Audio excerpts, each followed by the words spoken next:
জিবরাইল আলাইহিস সালাম এসে হযরত আইয়ুব আলাইহিস সালামকে বললেন, আপনি পা দিয়ে মাটির উপর লাথি মারুন, সেখানে পানির একটি নহর সৃষ্টি হবে। আপনি নহরের পানি দ্বারা গোসল করুন এবং পেট ভরে পানি পান করুন। আপনি অল্পক্ষণের মধ্যেই সুস্থ হয়ে উঠবেন। হযরত আইয়ুব আলাইহিস সালাম জিবরাইলের পরামর্শ অনুসারে মাটির উপর লাথি মারলেন। তখনই পানি ছিটকে গিয়ে হযরত আইয়ুব আলাইহিস সালামের শরীরে পতিত হতে আরম্ভ করল।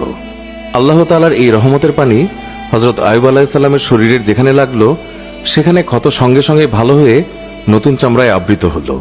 তার শরীরে শক্তি ফিরে এলো। তার শরীর পূর্বের চেয়ে অনেক উজ্জ্বল এবং সুন্দর হলো। ক্ষতের কোনো দাগ এবং চিহ্ন তার শরীরে দেখা গেল না। এমন সময় বিবি রহিমা কিছু খাবার কিনে এনে দ্রুত স্বামীর নিকট আসলেন। তিনি সেখানে পৌঁছে স্বামীকে তার বিছানায় দেখতে না পেয়ে হতবুদ্ধি হয়ে গেলেন। তিনি সেখানে বসে চিৎকার করে কাঁদতে আরম্ভ করলেন এবং বিনয়ের স্বরে বলতে লাগলেন, আমার প্রাণের স্বামীকে কে নিয়ে গেল না বাঘে খেল? হায়,